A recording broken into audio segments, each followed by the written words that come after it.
Bukuru.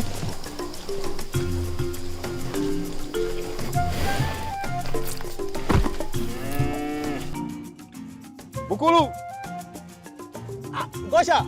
Vipi bwana? Umeniona? Nimekuona bwana. Vipi bwana? Ngosha, una macho makali? Ngosha. Mbona mwenye furaha siku hizi? Nikipita hapa nakuona juu chini, unashika kasimu wako, unatazama, unacheka, mimi nakutazama. Ngosha, umeanza kama uchawi? Hamna bwana, sio uchawi bwana Bukuru. Kuna vijana wanaitwa Afya Mnyama Digital. Wamekuja na application yao bwana sasa hivi. Unaweza kujiunga kwenye simu, kwa unafuatilia mifugo yako kama kuna ng'ombe anaumwa au ana mimba au ameingia jotoni, kila kitu kimerahisisha bwana. Hebu nijione bwana. Bwana. Umeona kwenye masikio kuna hivyo vidude hivyo vya njano hivyo. Hizo ni sensor. Hivyo ndio vinasaidia mimi kupata taarifa kupitia simu yangu. Sensor? Anafungiwa sensor hizo bwana. Kwa hiyo hapa naweza nikafahamu ng'ombe wangu ana mimba. Huyo anatoa maziwa mengi sana sasa hivi. Lakini zamani kabla sijajua jamaa, nilikuwa napata shida sana bwana. Ndio maana ng'ombe wangu hawatoi maziwa vizuri. Inawezekana kwa sababu labda wanaumwa na mimi siwezi kupata taarifa.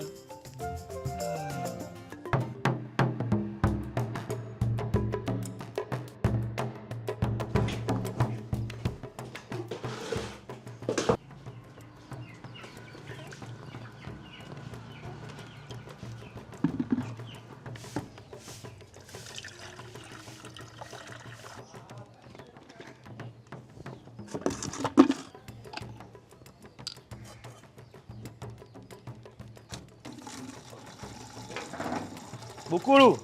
Uteno. Mambo vipi? Safi tu. Maziwa tayari? Maziwa tayari. Hakuna hata sababu ya kufika huku bwana. Ng'ombe wangu leo sijui anaumwa. Nipata maziwa kidogo sana. Sio unataka lita moja? Nilikuwa nataka lita moja lakini Bukuru bwana mimi nitakuama. Mimi nitakuama. Kweli tena. Au sema hivyo. Haina haja kufika lakini mimi nakuama. Jirani, chupa yako. Ishakuwa mazoea. Siku ya 3 hii. Sasa Ngosha. Nisichelewe sana. Hebu nipe. Sio umesema wana namba hao? Namba zao nazo bwana. Hebu nipe namba zao. Sasa namba zao ni 0614 50 56 70. 70. Kwa hiyo nikipiga hii nawapata. Ukiwapigia tu hapo unawapata moja kwa moja bwana Bukuru. Ngosha usinicheleweshe Ngosha. Bukuru naona uko na furaha sasa. Ngosha. Wabeja sana. Na hene tokuibo na lolo. Wabeja sana Ngosha. Na hene baba. Ngosha. Kutana kwenye ushindani. Sawa Ngosha bwana Bukuru.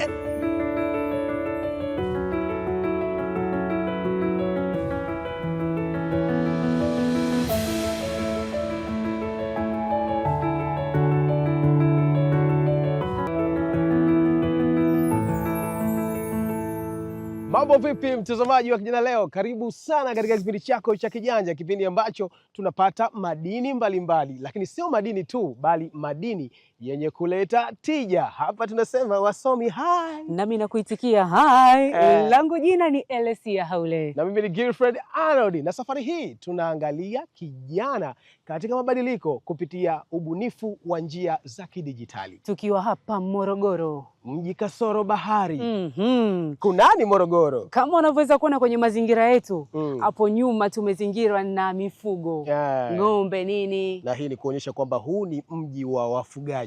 Basi tukwambia tu kwamba safari hii tunaangalia sekta ya ufugaji, na kikubwa tunaangalia ubunifu kupitia njia za kidijitali. Na hii ndiyo sababu ambayo imetufanya sisi tufike katika mkoa huu. Na hapa tunaangalia vijana ambao wameamua kuleta tiba katika changamoto za jamii inayotuzunguka. Kama tunavyojua, kipindi chetu hiki kinakutanisha wewe na vijana ambao wanabadilisha changamoto kuwa fursa.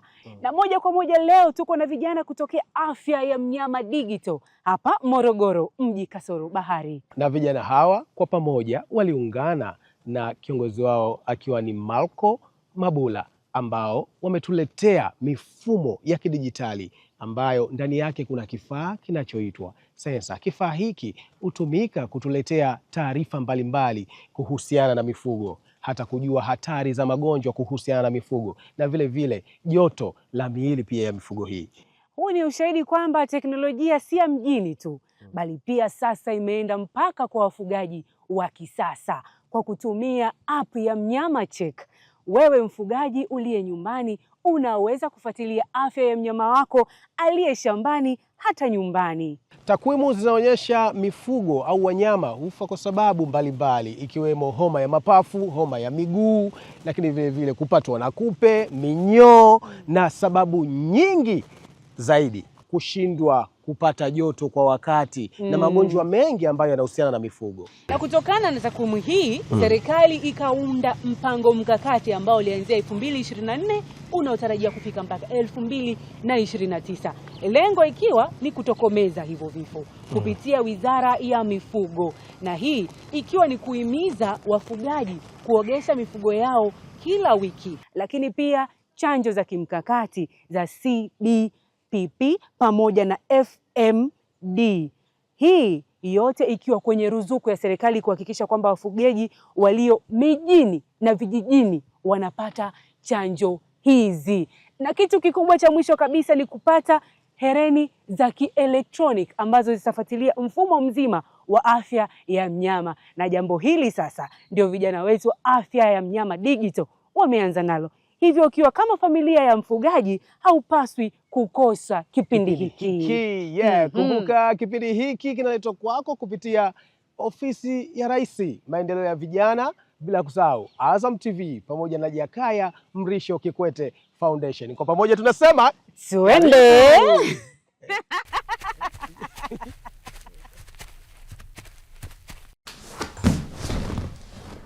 Kwa majina naitwa Marco Maganga Mabula. Ni mtaalamu wa tiba za wanyama, lakini pia ni mwanzilishi wa kampuni changa ya Afya ya Mnyama Digital Limited. Na kiasili mimi nimezaliwa kwenye jamii ya kifugaji. Toka tukiwa wadogo, binafsi niseme tu nimekuwa nikiona changamoto wanazopitia wafugaji ikiwemo familia yangu, hasa kwenye upande wa kutambua wanyama wanavyopata changamoto za kiafya. Nikaona sasa kwamba kupitia dunia ya leo ambayo ina utandawazi umeenea sana, lakini pia matumizi ya kiteknolojia yamekuwa makubwa sana, kuona namna gani tunaweza tukaamua sasa kuitumia teknolojia kuweza kuwasaidia wafugaji kuanzia ngazi ya familia yangu na wafugaji wengine kwenye nchi yangu na vile vile kwenye bara zima la Afrika.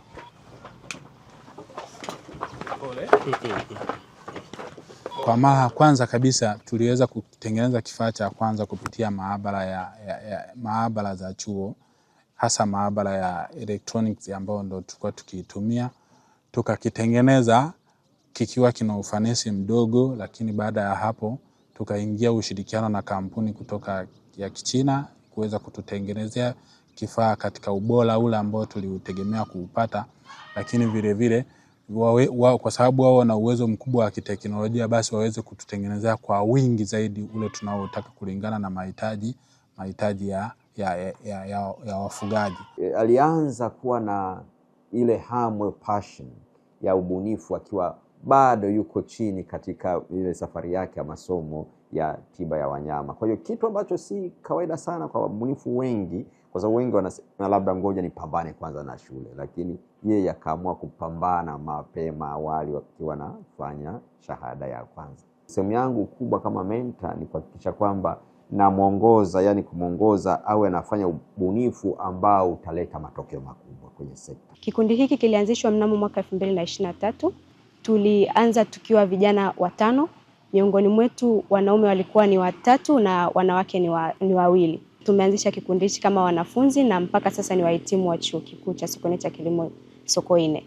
Na lengo kuu la kuanzisha kikundi hiki ni mahususi kabisa kwa kutatua changamoto mbalimbali ambazo zinawakumba wafugaji, hasa katika upande wa utatuzi na utambuzi wa magonjwa na upatikanaji wa huduma mbalimbali za mifugo.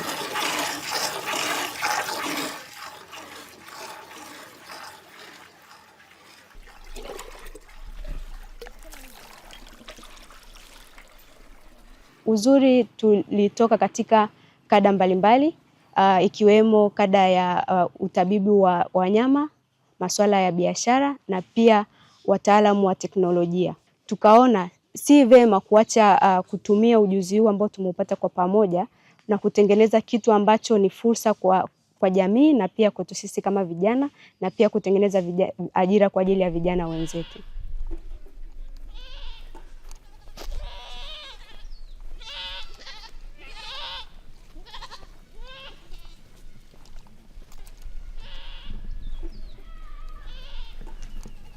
Kifaa na mfumo mzima wa mnyama cheki tumeutengeneza katika uwezo ambao si wa kugundua ugonjwa moja kwa moja, kumwambia mfugaji huu ni ugonjwa gani. Badala yake ni tunampa zile dalili za awali kabisa ambazo mara nyingi huwa hazionekani. Kwa nini dalili za mwanzo? Ni kwa sababu kipindi ambacho mnyama anaonyesha dalili za mwanzo ndio kipindi ambacho ni hatari zaidi, kwa sababu ugonjwa unaeneaga kwenye shamba zima, lakini vile vile ni kipindi ambacho mfugaji kama hakioni kitamfanya aje kugundua mnyama ashaathirika. Kwa hiyo sasa sisi tukaona kwamba tumwambie mfugaji mapema na kumsaidia kupunguza gharama za matibabu. Wanaonufaika hasa na mfumo huu ni wafugaji wa aina zote, wadogo, wakubwa na hata wale wanaofuga kwa ajili ya fahari mifugo. Wanufaika wengine wa mfumo wetu ni watoa huduma za mifugo, hasa madaktari, ambao tuliona kwamba kuna haja ya kuwakutanisha na wafugaji ambao wanakuwa wanazihitaji huduma kutoka kwao. Mfugaji akihitaji tu anaweza akampata daktari kwa muda wa uharaka zaidi, pasina kulazimika kuanza kuulizia kwa watu. Si lazima uwe na mfumo huu ukiwa shambani peke yake. Unaweza ukawasajili wanyama wako ambao shamba lao liko Ruvuma na wewe unafanya kazi Dar es Salaam, bado ukaendelea kuwa unazipokea taarifa huko uliko Dar es Salaam unakofanyia kazi.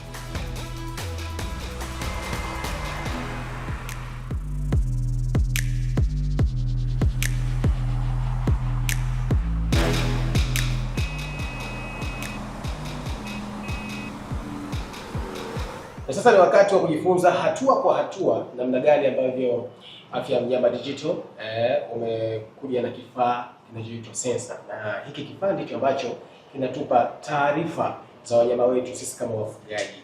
Na hapa niko na mshikaji wangu Shoko Kimera. Ndio. Nimepatia kabisa. Hapo umepatia. Sawa. Sasa binafsi nina taarifa ya huzuni. Mimi natokea familia ya kifugaji. Okay. Tuna ng'ombe, lakini ng'ombe wetu tumekuwa tukiwapa majina ili kutofautisha ng'ombe mmoja na mwingine. Ndio. Tony ni ng'ombe ambaye tumemfuga, lakini sasa hivi Tony ana shida ya miguu. Maana kwamba Tony alianza ghafla tu kawa hawezi na kufikia majani, kama unavyojua zile familia za wafugaji unakuta wametengeneza pale juu majani alafu kuna maji. Kwa akawa hana nguvu tena ya kusimama kuyafikia majani. Kwa hiyo Tony alipoamua kukaa akakaa chini moja kwa moja kuweza kusimama. Kwa hiyo mimi kama mfugaji niliumia, kwa sababu najua kama ningepata taarifa zenu mapema basi ningeweza kumnusuru Tony akasimama au kuimarika tena. Natamani kujifunza na kujua namna gani ambavyo mifumo yenu kupitia kifaa hiki cha sensa inavyofanya kazi na kutoa taarifa. Pole sana bana. Asante. Changamoto ile imekuta wafugaji wengi sana. Sasa sisi kama kampuni tunataka kusaidia wafugaji kwenye eneo hilo kwamba iweze kuwapa taarifa za wanyama zao mapema kabla haijawa too late, kwamba mnyama akaja akafariki, anapoteza, anakuwa na hiyo loss. Jinsi gani tunaofanya hivyo? Tunatumia hizi sensa. Hizi sensa tunachomeka kwenye masikio ya wanyama wa mifugo na zinatuma taarifa mtandaoni. Zinatuma taarifa mbili, taarifa ya joto la mnyama pamoja na activity yake. Tunafanya kazi na madaktari wa wanyama kupata hizo, yani kuanalyze hizo details ili waweze kujua sasa hali ya mnyama. Either ni kwa sasa hiki kifaa hii ndio sensor. Hiyo ndio sensor. Hii sensor ndio unaweka masikio hapo. Unaipini kutumia hiki kimashine hiki. Tunatoboa masikio afu na wapini. Unatoboa masikio ya mnyama labda ng'ombe, ng'ombe, mbuzi, nguruwe. Okay. Kuna mmoja sasa inatoa taarifa au ndio kupitia hii nani? Yenyewe ndio yani sensor ndio inapofanya kazi. Yenyewe inasoma hizo taarifa. Ndio maana tumeweka hapo kwenye sikio karibu na mnyama iweze kusoma hizo taarifa. Kwa hiyo inachukua hizo taarifa za mnyama na inazituma kwenye gateway. Mfumo wetu ina pande mbili. Ina pande ya website pamoja na upande wa mobile application, zote ambazo zipo mtandaoni. Sasa nitakuelezea jinsi ya kujisajili kwenye upande wa web application. Sasa kwenye upande wa web ukisearch hapa kwenye browser Afya Mnyama, utabonyeza enter. first link ambayo utaona hapa imeandikwa Afya ya Mnyama Digital, ndio website ya kampuni yetu. Ndio kianzio cha kuanza kusajili kwenye mfumo. Ukifika kwenye website utaona details nyingi kuhusiana na kampuni yetu pamoja na timu yetu ambao tumetengeneza mfumo pamoja na the reasons. Upande wa kulia hapa juu ndio tunapoanzia kusajili hapa kwenye sign up na login. Kama huna account utakuja hapa kwenye sign up ambapo utaanza sasa kujaza details zako, taarifa zako ili kujiunga na mfumo wetu. Kisha anapaswa kununua sensa kupitia mtandao huo, ambapo sensa hiyo itafungwa kwenye sikio la mnyama na kuwezesha kupata taarifa za awali za afya ya mnyama wake kupitia kifaa kiitwacho Gateway ambacho hufungwa juu shambani. Gateway unaweka kwa juu hivi somewhere kwenye shamba lako. Hapo mtandaoni sasa ndio tunapozipata sasa kwenye mfumo ili wewe uweze kuziona. Mambo ya kidijitali haya. Mambo ya kidijitali. Hatua inayofuata ni kujaza taarifa za mnyama wake kwenye mfumo wa kuingiza jina au namba ya mnyama, tarehe ya kuzaliwa, jinsia, bila kusahau kupiga picha ya mnyama wake kwa ajili ya utambuzi na kumtofautisha na wanyama wengine. Mfumo huu wa Mnyama Check kwa sasa unafanya kazi ya utambuzi wa afya ya mnyama wafuatao: ng'ombe, mbuzi, nguruwe na kondoo. Kumbuka, sensa moja ni kwa mnyama mmoja. Kama sensa imetumika na mnyama, ipo tayari kwenye mnyama, ukijaza hiyo namba, mfumo utakataa kumsajili wewe mnyama. Kwa sababu kila sensa inatakiwa ikae kwa mnyama mmoja. Hivyo ndivyo namna ya kujiunga kwenye web application. Masawe ambaye ni mtaalamu wa mfumo wa upande wa mobile applications, yani simu janja, yeye anatupitisha kwenye eneo lake la namna ya kujisajili kwenye simu janja, na zaidi anagusia faida zinazopatikana kwenye web na mobile applications. Hii ndo mobile application yetu ya Mnyama Check, na hapa ndo kwenye peji ya kuingia. Mkulima ataweka anwani yake pamoja na nywila. Baada hapo ataingia ndani. Akiingia ndani atakutana na huduma ambazo atazipata. Hapa tuna huduma ya kuomba daktari.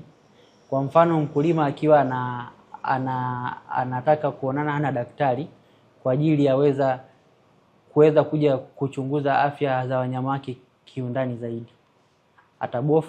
Atabofya hapo, kisha ataona madaktari ambao tunao kwa sasa kwenye mfumo.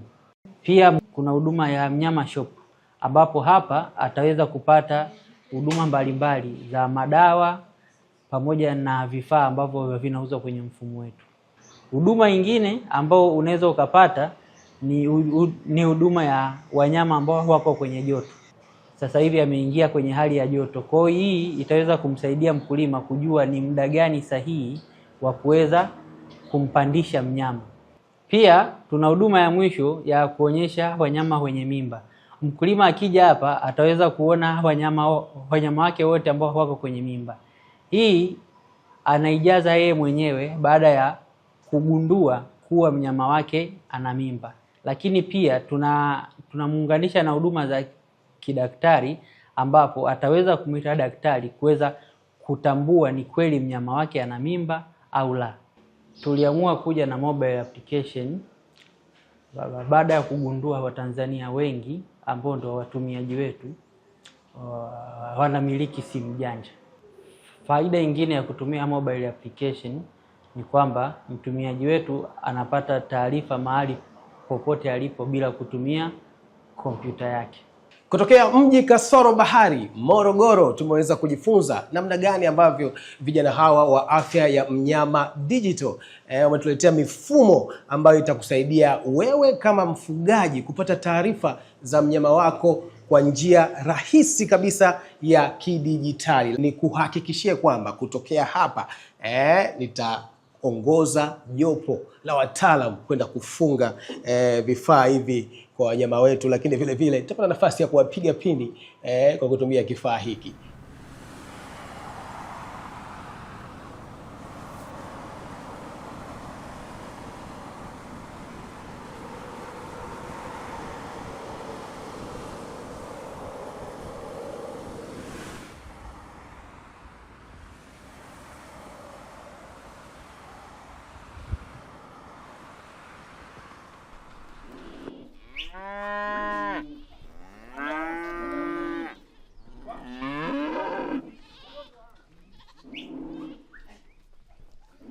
Nilikuahidi nitakuleta katika moja ya shamba la mifugo, na hii ni Aru Farm. Niko hapa kwa ajili ya kuhakikisha nawekea vifaa hivi vya sensa mifugo hii, lakini vile vile tunasajili na shamba. Lakini ukinitazama nina ya kupimia pressure kidogo. Tutapima pressure za wanyama wetu hapa. Karibu. Habari yako ndugu yangu? Nilikuwa naangalia kifaa changu cha kazi kiko tayari. Kwema jamani? Kwema kabisa. Salama? Salama. Ndugu yangu, wasema mamlaka au kijiti nikukabidhi wewe. Karibu sana. Tunaanzia wapi? Tutaanza kwa kuwafunga hawa ng'ombe. Na mara nyingi huwa tunachokifanya tukifika kwenye shamba kama hivi, msaidizi wa shamba atatusaidia kumdhibiti ng'ombe asiweze kuleta changamoto yoyote wakati wa kuwekewa. Asilete usumbufu. Asilete usumbufu. Baada ya hapo, akishakuwa ametulizwa namna hii, tunamwekea kifaa hichi, lakini hichi kifaa kisensa chenyewe kinakaa upande wa ndani ili kurahisisha ukusanyaji wa taarifa na kisiweze pia kipunguzia kuathirika na changamoto za mvua na nini na kadhalika. Kwa hiyo tutakwenda kukiweka kifaa hichi. Tukishakiweka sasa tayari tushasajili shamba kama ambavyo ulieleza. Tutamsajili pia na mnyama, lakini pia tutampiga na picha kwa ajili ya kumtengenezea profile kwenye mfumo ili iweze kumrahisisha mfugaji pale taarifa inapokuja, anakuwa anajua mnyama yupi ameweza kufanya nini, ameweza kupata hii changamoto au hii taarifa niliyoipokea ni ya mnyama upi. Tukishaweka kama hivi, anaichukua hii namba, anaijaza kwenye mfumo na jina au kama namba hii nyingine. Tukishamaliza hivi, tayari tunakuwa tushaunganisha huyu mnyama mfumo tayari kuanza kukusanya taarifa. Kumbe hapa tayari yuko sasa kidijitali. Yuko kidijitali. Baada ya kumsajili ng'ombe wetu huyu, tumempa jina la Shakira kwa kutofautisha na ng'ombe wengine, na hivyo kupitia mnyama check up hapa naweza nikapata taarifa zake, maendeleo yake, kama kuna hatari ya yeye kupata magonjwa, joto lake la mwili, vyote hivyo navipata kupitia simu yangu ya kiganjani. Na huyu ni Kithethe, ni mmoja ya wanufaika ambao wapo katika shamba hili la hifadhi ya mifugo hii. Baada ya kumaliza hapa, sasa tuende kwa Elesia Haule kwa ajili ya kuwasikiliza wanufaika zaidi wa mradi huu. Lakini kwa kuanzia tu, tuanzie na John Marco, daktari wa mifugo. Naitwa Dr. John Marco John, ni mhitimu katika fani ya udaktari wa wanyama kutoka Chuo Kikuu cha Kilimo cha Sokoine. Na kwa sasa niko nafanya kazi na Afya ya Mnyama Digital Limited kwa kutumia mnyama check app ambao naipata kwenye simu yangu. Nilikutana na wahusika wa kampuni ya Afya ya Mnyama Digital Limited katika maonyesho ya 8/8 ambapo nilipata kuelezewa faida zake ni zipi, ikaniongezea ufanisi zaidi wa kufanya matibabu na kukutana na wafugaji na namna ya kupata dawa ikawa rahisi kwangu. Mfumo huu umenisaidia kupunguza muda kabisa katika ufanyaji wa matibabu yangu, kwa maana mfugaji anavyoni request, manake ni kama anafanya booking kutoka kwangu kwamba mnyama wake ana shida. Manake ninavyothibitisha tu kwamba nipo tayari kwenda kuhudumia wanyama wake, tayari zile taarifa za wanyama wake nakuwa nimezipata. Je, mfumo huu unaweza kusaidia kuweza kutambua ni ugonjwa gani hasa unaomsibu mnyama kabla hata ya kufanya vipimo? Hapana, hii hainisaidii kutambua moja kwa moja kwamba anaumwa ni ugonjwa gani, lakini kwa sababu unanitambulisha, unanipa dalili ambazo miongoni mwa hizo dalili mimi zitanifanya nitambue zaidi kwamba ni magonjwa ambayo yanaendana na hizi dalili ni yapi. Kwa hiyo mimi itanirahisishia kwenda moja kwa moja kuchukua sampuli ambazo zinahusiana na magonjwa husika, na kama ni kwenda maabara kwa ajili ya kufanya uthibitisho wa hayo magonjwa inakuwa ni rahisi kwangu. Mwanzo mlikuwa mnabaini vipi dalili za magonjwa kwa mnyama, ikiwa dalili kwa magonjwa kwa mnyama zinachukua muda sana kujitokeza? Kwanza huwa muda mwingine mfugaji anaweza akachelewa kugundua kama mnyama anaumwa, kwa maana kuziona dalili nyingine za awali inakuwa ni ngumu.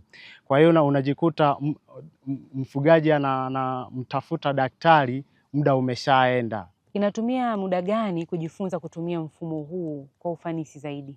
Unaweza ukajifunza hata kwa siku moja ukaelezewa. Ukishaelezewa, manake wewe ukiwa tayari, wataalamu watakusaidia namna ya ku-download application yao kwenye Play Store, na ukisha download hapo hatua ya kwanza download, ukisha download utajisajili. Je, kuna gharama yoyote ya kujiunga na mfumo huu? Kwetu sisi madaktari hamna gharama yoyote kwenye kujiunga na huu mfumo. Wakisha kuthibitisha sasa tayari umeshaingia kwenye mfumo. Wewe umenufaika vipi na mfumo huo? Kabla sijajiunga na huu mfumo, ilikuwa ni kwamba mara nyingi wafugaji ni mimi ndo natembea kuwatafuta, isipokuwa wateja wangu wachache ambao tulikuwa tumefanya nao muda mrefu. Sasa na wateja wa namna hiyo, sio kwamba kila siku wanyama watakuwa wanauma, manake ni mara moja.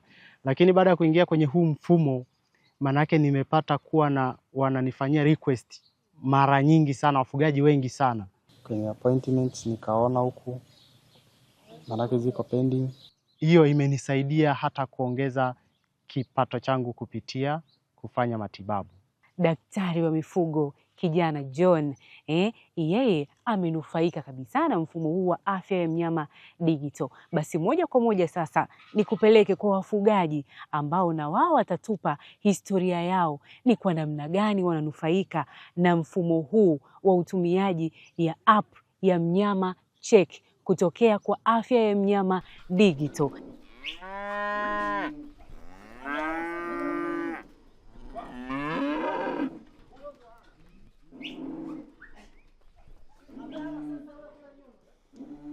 Kabla ya mfumo huu wa afya ya mnyama digital, tulikuwa tunafuga kawaida na tulikuwa tunapata shida sana kwenye kupata taarifa za wanyama, lakini pia kuboresha uzalishaji wa shamba letu, lakini pia kwenye mambo mazima ambayo yanahusu afya za wanyama. Lakini baada ya kuanza kutumia mfumo huu wa afya ya wanyama digital, imetusaidia sana kwenye yale magonjwa ambayo yanakuwa ni magonjwa ya hatari ambayo yanaua ng'ombe wengi kwa wakati mmoja, lakini pia huwa yanapunguza sana uzalishaji. Mfano ugonjwa wa East Coast Fever au ndigana kali ambao ni ugonjwa hatari sana kwa ng'ombe, ambao moja ya madhara yake makubwa ni kwamba unaua sana wanyama, zaidi wanyama wadogo, lakini pia unapunguza sana maziwa kwa ng'ombe.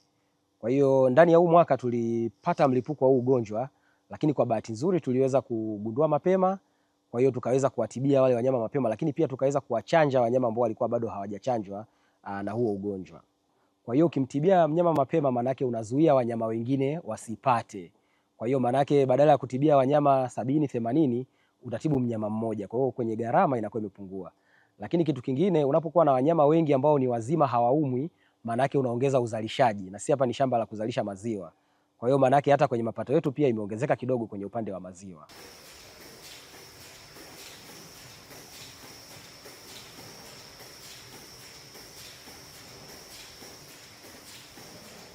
Kwa sababu wanyama wakiwa wanatibiwa kwa wakati, magonjwa yakipungua, lazima uzalishaji unapanda.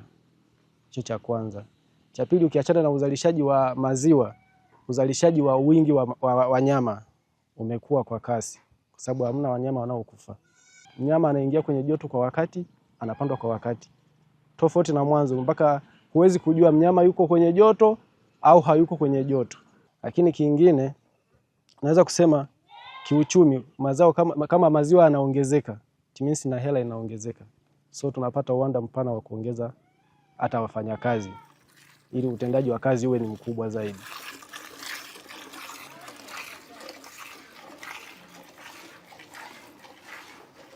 Pamoja na kwamba wapo wafugaji wanaotumia mfumo huu, lakini vijana hawa wa afya ya mnyama digital huwatembelea wafugaji wasio na mfumo na kuwapa elimu juu ya faida za kutumia mfumo wa afya bora za wanyama wao.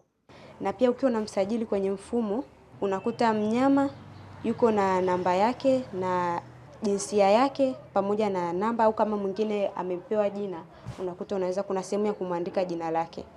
Kwa hiyo kisha muandika hizo taarifa zote, ule ujumbe unapokujia kwenye simu yako unakwambia kabisa mnyama fulani, mnyama huyu, mnyama nani ana changamoto fulani. Kwa hiyo wewe hapo sasa ni jukumu lako sasa kuchukua zile hatua za mapema ili kuondoa zile athari za zaidi. Na tofauti na kufuatilia maendeleo ya afya ya mnyama wako, pia kupitia kwenye mfumo wetu kuna mahali ambapo unaweza ukaomba daktari kwa mapema. Ili mwana ile sawa. Sawa. Kwa kutumia hichi kifaa chetu kishamfungia, ndo kama ambavyo nimekuambia kwamba kinakuwa kinapima zile parameters za afya zake.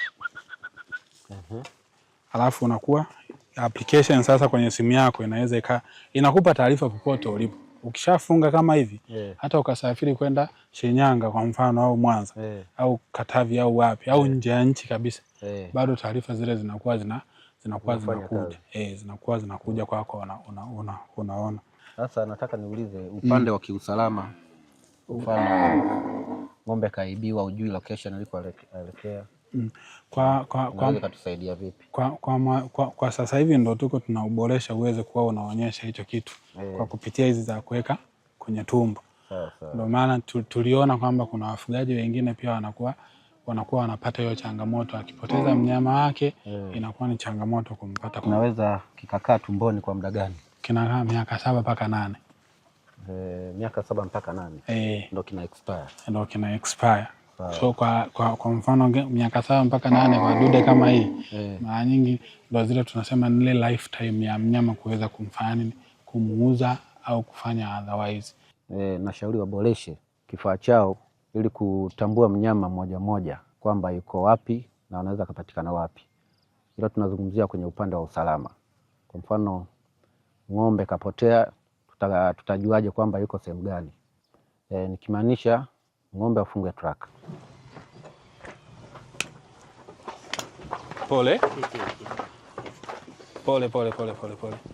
Ukishakuwa mteja wetu hatukutupi kwamba umeshachukua product yetu tushakufungia mfumo wetu basi utajijua mwenyewe. Hapana, tuna utaratibu wa kuhakikisha kwamba tuna ukaribu endelevu na wateja wetu, uhusiano ambao huwa unafanya kwamba ikitokea hata kifaa kimeharibika, basi sisi tunakuja tunakubadilishia na unaendelea kuwa na kifaa kingine, kuhakikisha kwamba unaendelea kupata huduma yetu kwa ukaribu zaidi. Lakini vile vile walau mara moja kwa mwezi tunawatumia meseji wa wafugaji wetu kuwauliza kama kuna changamoto yoyote, na vile vile kupata mrejesho kutoka kwao wa namna huduma ambavyo ilivyo. Lakini vile vile kwa upande wa madaktari na watoa huduma za mifugo kuhakikisha kwamba wanatoa huduma ambazo za kiwango kile bora ambacho si cha gharama kubwa, lakini ni cha gharama ndogo ila katika kiwango kikubwa, ili kuhakikisha kwamba huduma inakuwa ni nzuri. Na katika faida binafsi naweza kusema pia imenisaidia katika kukuza ile hali ya uongozi ndani yangu, kwa sababu imeniwezesha katika kufanya maamuzi mbalimbali kama kiongozi katika kikundi chetu hichi, na pia kushiriki pamoja na vijana wenzangu ndani ya Tanzania na pia nje ya Tanzania wenye mawazo kama ya kwetu sisi, ambao wamelenga katika kuimarisha jamii katika maeneo mbalimbali na kukuza ule uelewa wangu kama kijana wa kike na pia kama miongoni mwa vijana wenye hari ya kuleta ubunifu kwa ajili ya kutatua changamoto za kijamii. Mbali na hapo, naweza kusema pia hii ni fursa pekee ya sisi vijana kujitengenezea ajira. Kwa hiyo mimi pia kama mnufaika wa kikundi chetu hichi cha Afya Mnyama Digital Limited nimepata fursa ya kujiajiri na pia kutengeneza ajira kwa vijana wenzangu. Kwa hiyo kupitia ajira hii ambayo sisi tumejiajiri kama vijana, tumeweza kupata kipato kwa ajili ya kuendesha shughuli zetu za familia. Wengine pia huku ni tunaitwa mafirstborn. Kwa hiyo majukumu kadhaa ya familia, kulipa ada ya baadhi ya ndugu zetu na vitu kama hivyo, na pia kuendesha shughuli zetu za kimaisha, tumeweza kufaidika kulingana na hatua hii ya kutengeneza kikundi ambacho kina lengo la kusaidia jamii na pia kutusaidia sisi kama vijana na maisha yetu binafsi pia kuendelea. Pale mfugaji anavopakua mfumo akajisajili na akaweza kununua sensa zetu, tayari hiyo inakuwa ni njia ya kwanza ambayo inatusaidia kuweza kujipatia kipato. Lakini vile vile mfugaji tukishamfungia mfumo, huwa wanapaswa kulipia kwa kila mwezi, au anaweza akalipa kwa pamoja kulingana na nafasi yake, kwamba kwa mwaka huu nitalipia kiasi fulani ili kuendelea kuzipata zile huduma sasa ambazo zinapatikana kwenye mfumo kwa urahisi zaidi. Baada ya miaka 10 naiona afya ya mnyama ikiwa imewafikia jamii nyingi za Kitanzania na pia nje ya Tanzania, kwa sababu ukizungumzia swala la ufugaji ni swala ambalo linafanyika sio Tanzania peke yetu, bali hata kwa Afrika Mashariki na Afrika kwa ujumla. Vijana kama wa aina ya Mabula kuna jinsi ambavyo inabidi wawezeshwe. Ninashukuru serikali kwa sababu sasa hivi kwa mfano inatoa mikopo kupitia halmashauri. Lakini yale masharti yale kidogo mimi nilitamani serikali ifikirie na kuboresha zaidi. Kwa mfano ili vijana waweze kupata hii mikopo inabidi wawe kwenye vikundi. Sasa aina ya Mabula kuwa yeye mwenye tayari ana timu ni kikundi tosha, yani kwa mfano aruhusiwe kuweza kuaccess, kwa sababu mara nyingi shughuli zake ile zifanye vizuri ni lazima ahitaji rasilimali fedha. Kwa mimi naamini akiwa na mpango wake wa kibiashara ambao unaweza kushawishi kwamba kikopa atarudisha fedha, basi akopesheke kirahisi. Kwa sababu uzuri mmoja, ubunifu huwa hausubiri. Kwa sababu ubunifu na ukiangalia vibaya unaachwa nyuma. Kwa hiyo ni lazima tuende na speed hii, tuende na katika kurekebisha na sera zetu ziwe rafiki kwa vijana ambao aina Mabula waweze kuchangia katika maendeleo ya nchi.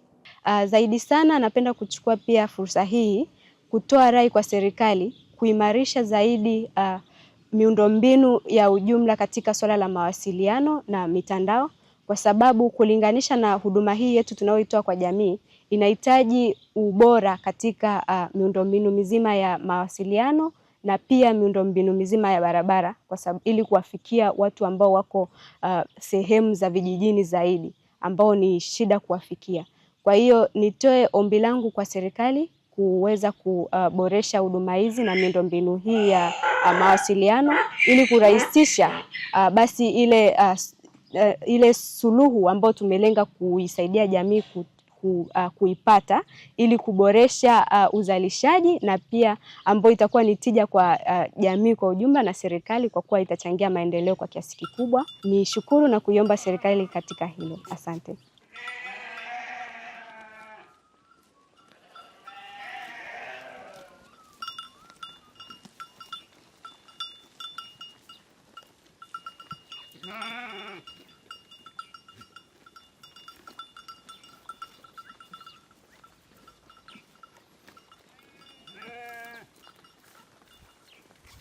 Kijana leo tunakwambia kijana katika mabadiliko.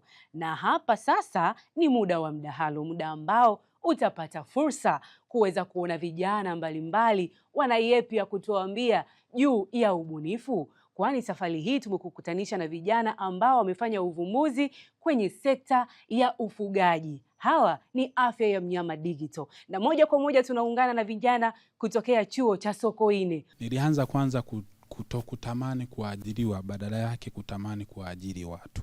Kuna wakati mwingine unaweza ukawa na kitu ila ule msukumo ukawa haupo.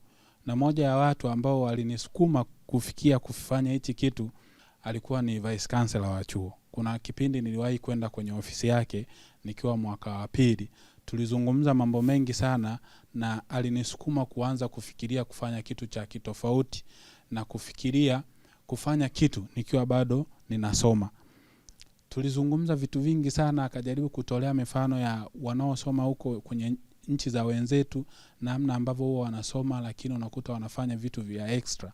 Yaani unakuta mtu anafanya kitu cha nje na masomo kwenye ule muda wa ziada. Na ikanipa nguvu kwamba naweza nikafanya kitu cha nje na masomo yangu kwenye ule muda wa ziada.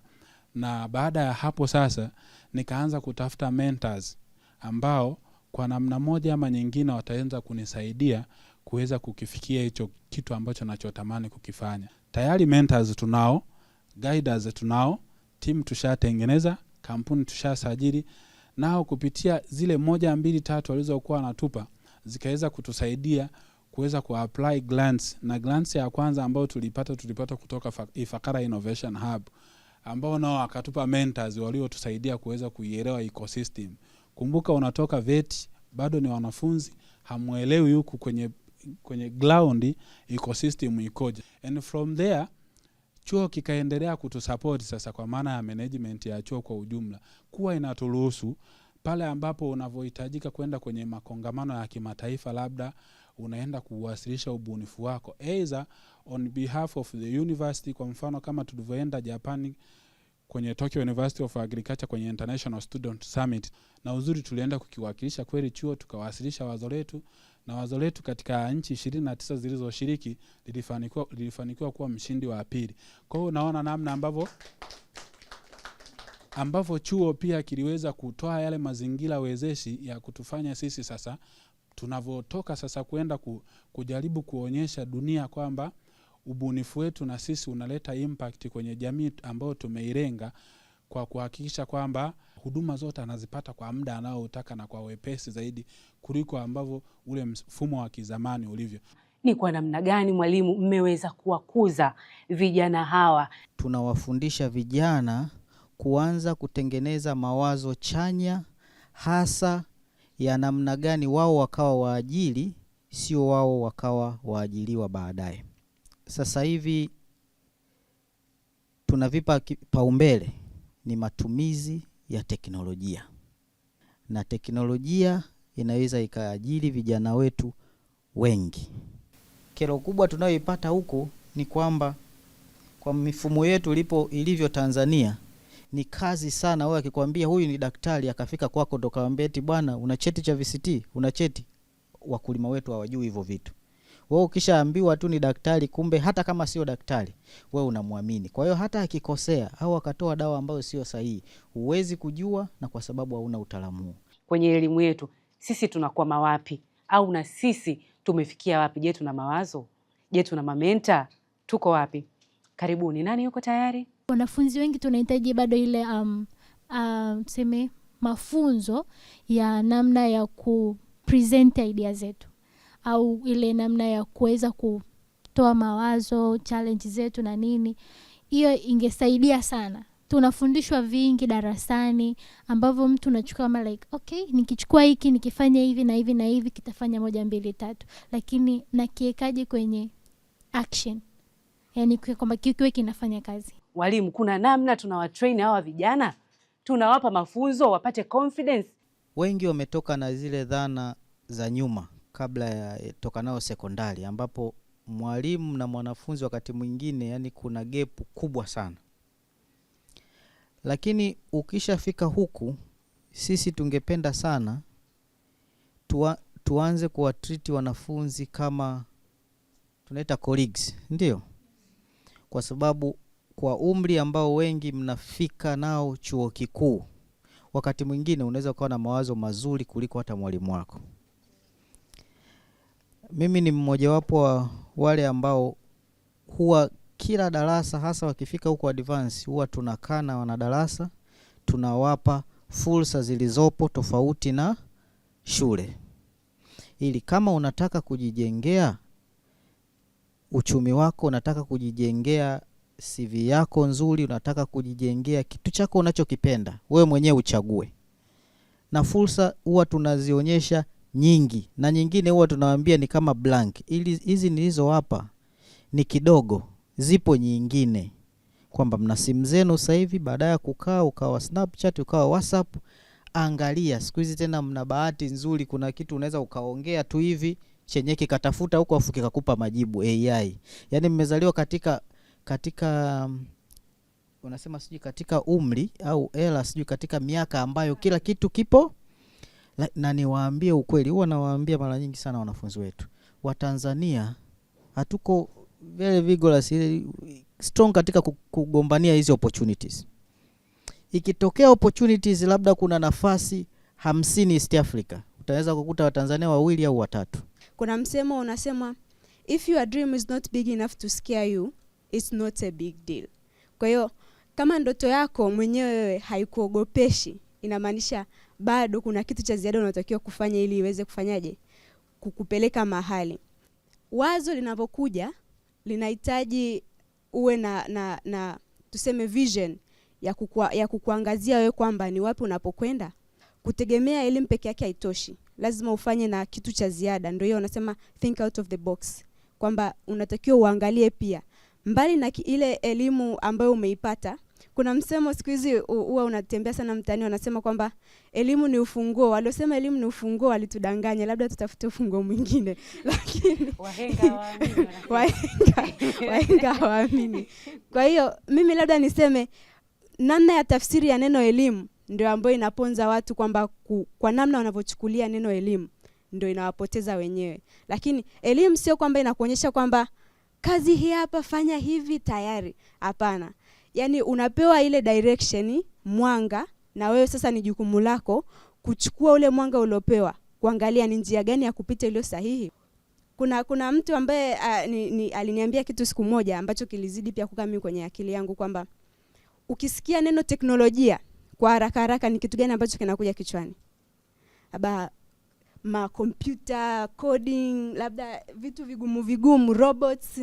Kwa hiyo teknolojia, nimekuja kugundua kwamba teknolojia sio hivyo tu. Teknolojia ni namna wewe mwenyewe unavyofikiria mambo, kuangalia kwamba kitu hiki hakipo sawa. Je, nifanye nini kwa kutumia ujuzi upi ili niweze kutatua labda tatizo fulani ili mambo mengine yaweze kuendelea sawa. Safi kabisa. Sasa baada ya kusema hayo, nimejifunza kwamba pale unapokuwa chuo kama mwanafunzi, chuo sio ratiba tu. Una kitu gani cha ziada?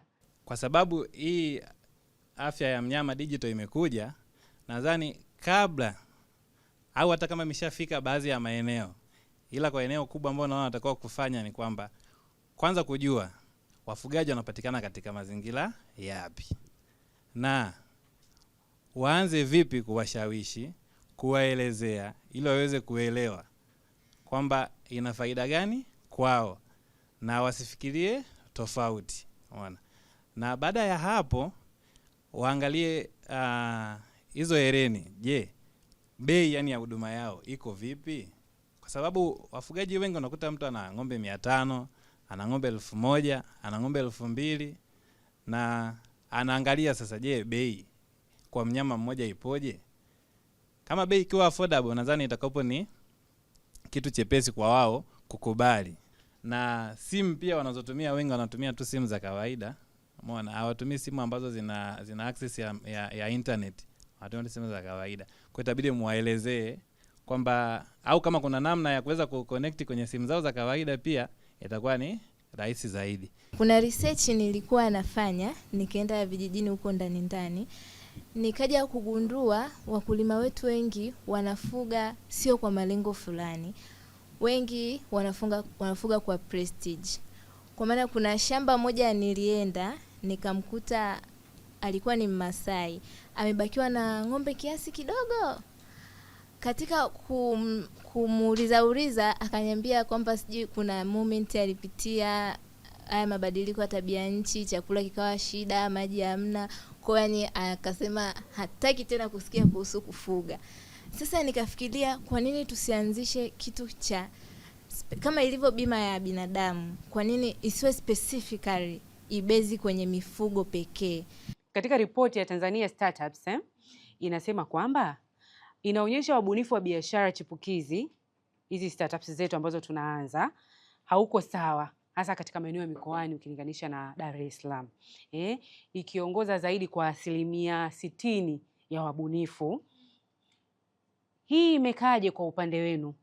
Nadhani shida kubwa ni kwamba hata pale ambapo watu wa mikoani wana apply kwenda kwenye startups nyingi au incubation ambazo ndo zinasaidia kukuza yale mawazo walionayo, mara nyingi wanaambiwa kwamba inabidi sasa mje Dar muendeleze mawazo yenu. Yani makampuni mengi na most of the funders na wale wanaotoa grants kwa ajili ya haya mambo wanapenda sana kubase na Dar es Salaam, kwa sababu sio kwamba hawaoni kwamba kuna thamani katika mikoa mingine, lakini kuna urahisi mkubwa wa watu wengi kukutana katika hizo sehemu. Lakini rai yetu sisi kama vijana tunatamani kuona kwamba hizi organization hazitoi tu opportunity za watu kwenda Dar es Salaam. Unaweza ukaja mikoa mingine kama Morogoro na mikoa ya Iringa au sijui Arusha, popote pale, na kuwaita vijana kuenda kukuza mawazo yao na sio tu kutegemea mkoa wa Dar es Salaam, kwa sababu mawazo yapo katika kila mahali. Kila mkoa una mawazo tofauti tofauti, na katika kila mkoa ambao mtu yupo ndipo anapoona kuna changamoto fulani na ndio anapotakiwa kuisolve hiyo changamoto. Naweza kusema ili vijana tuweze kufikiwa na hizo fursa ambazo wenzetu wanazipata kutoka Dar, naomba labda tuwe tuna midahalo kama hivi ya vijana, pia tuwe tuna majukwaa ya vijana. Kwa mfano mimi binafsi naweza kujiongelea, nimehudhuria midahalo fulani ambayo inafanyika hapa chuoni kwetu, ndo nimeweza kumfahamu pia Mr. Mabula kwamba anafanya nini, anafanya kitu gani, na kunimpress mimi kwamba kama kijana kumbe kuna kitu na mimi pia naweza kukifanya. Au halmashauri zetu za mikoa fulani au wilaya fulani inaweza kuwakusanya vijana. Tunajua tuna taasisi za vijana huko kwao, basi wawe wanatufikiria muda mwingine kwamba jamani, siku fulani kutakuwa na vijana ambao wana ushawishi au wana kitu wanacho. Ukiwa kama kijana, nataka uniache na msemo wako sekunde tu, lakini msemo huu ukiwa unahamasisha vijana katika ubunifu. Usipojituma utatumwa. Hakuna anaibisha kwenye hilo. Tuko hapa tunatumwa. Mimi ni mhenga wa Kiingereza. Neno langu la leo energy flows where attention goes. Kwa hiyo nina imani energy yako, nguvu zako ukaviweke kwenye vitu ambavyo ni positive. Attention yako ikae kwenye vitu ambavyo ni positive. Asanteni sana. That's good Muhenga, that's good. That's good. It's not insult to work, it's an honor. Kwamba nawapa moyo vijana wenzangu kwamba tufanye kazi, tusiogope kwamba huyu atasemaje au nini. Japokuwa unasema mimi nikashike mavi ya ng'ombe, ile ni mbolea. Tunashika vitu vingine ambao ni worse than those. Kwa hiyo tufanye kazi. Bila uthubutu utabakia wa kawaida sana. Usiogope kuiomba hii fursa, kwa sababu unapoiogopa kuna mwenzako ambaye hana hivyo vigezo ambavyo wewe ulivyo navyo ameipata. Think big, start small and grow big. Raha ya ngoma ni kuingia kucheza. Nasi kama kijana leo tumelisakata kweli kweli tukiwa hapa mkoani Morogoro. Lengo ikiwa ni kukuonyesha wewe vijana wabunifu kutokea Afya ya Mnyama Digital. Vijana hawa wameunda mfumo wa mnyama check. Mfumo huu unaonyesha namna mwili wa mnyama unafanya kazi na kukupatia dalili mapema kabla mambo hayajaanza kuwa mengi. Na kama utamu wa ngoma kuingia kucheza, basi mimi nimecheza mpaka nimevalia njuga. Wacha. Kwa maana kipindi hiki kimeninufaisha kwa kupata elimu ya moja kwa moja, na naamini nikitoka hapa nitakaporudi nyumbani basi nitahakikisha wanyama wangu wa pale nyumbani na wafungia vifaa hivi vya sensa ili kupata taarifa na maendeleo yao kwa ujumla, kwa sababu tu kifo cha ng'ombe wangu Tony kilinihuzunisha sana. Pole sana kwa msiba wa Tony. Asante. Lakini hapa ni wapi? Bwana, hapa tulipo tuko SUA. SUA hiki ni chuo. Kwa urefu wake tunasema ni Sokoine University of Agriculture.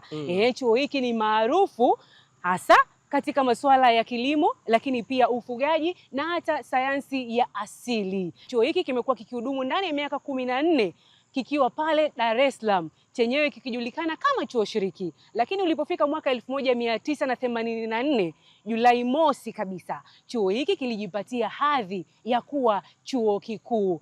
Na jina hili lilitolewa kwa heshima ya aliyekuwa Waziri Mkuu wa Tanzania, Edward Moringe Sokoine, kuhenzi tu yale aliyokuwa akiyafanya katika sekta ya kilimo nchini.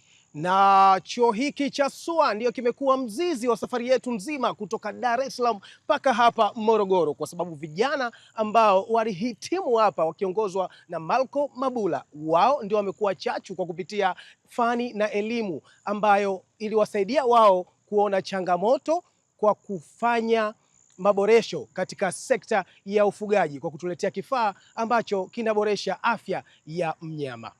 Je, wewe ni kijana na unatamani kipindi kinachofuata tuje kukutembelea? Vigezo ni vichache. Hakikisha tu unafanya shughuli ya kiubunifu kutatua changamoto zilizo katika jamii yako, au pia unaweza ukawa unatumia teknolojia katika kufanya uvumbuzi huo. Tutumie vielelezo vyako kupitia barua pepe yetu info@ jmkfoundation.org. Lakini pia unatamani kuona vipindi vilivyopita? Ni rahisi sana. Tembelea kurasa yetu ya YouTube kwa jina la Jakaya Mrisho Kikwete Foundation na moja kwa moja utaona list ya vipindi vilivyopita. Utamu. Basi kabisa, kipindi hiki kinaletwa kwako kwa kupitia ofisi ya Rais maendeleo ya vijana na Azam TV kwa kushirikiana na Jakaya Mrisho Kikwete Foundation. Langu jina ni Gilfred Arnold, lakini pale Instagram utanipata kama MC_Jojo_space_. Nami ni Elesia Haule na pale Instagram utanipata kama Elesia_Haule. Basi nikwambie tu kwamba nisingekuwa mtangazaji, mimi ningekuwa sasa hivi na upiga alafu subutu. Kwa urefu gani uliokuwa nao huo? Koma wewe.